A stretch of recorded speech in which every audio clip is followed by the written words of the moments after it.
7 minus 5 equals 2.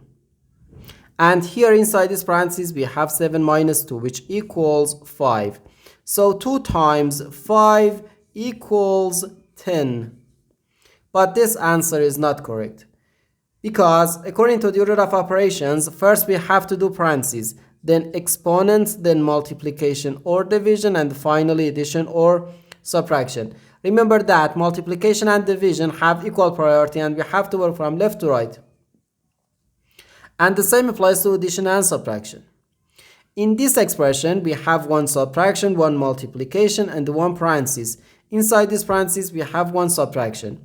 Here we have a multiplication, because in mathematics when a number is placed next to parentheses, it means multiplication, and we usually don't write the multiplication sign for brevity.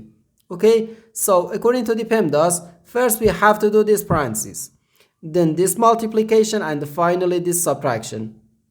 If we do this subtraction before this multiplication or this parenthesis, it is wrong.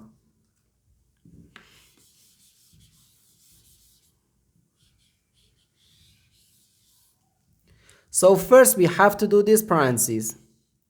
Inside this parenthesis we have 7 minus 2, which equals 5.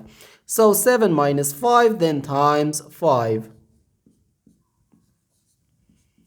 Now we have one subtraction and one multiplication. According to the PEMDAS, multiplication has higher priority than subtraction, because multiplication comes before subtraction. So here, first we have to do this multiplication. 5 times 5 gives us 25. So we have 7 minus 25, which equals negative 18. And this is our final answer to this problem. The correct answer is negative 18.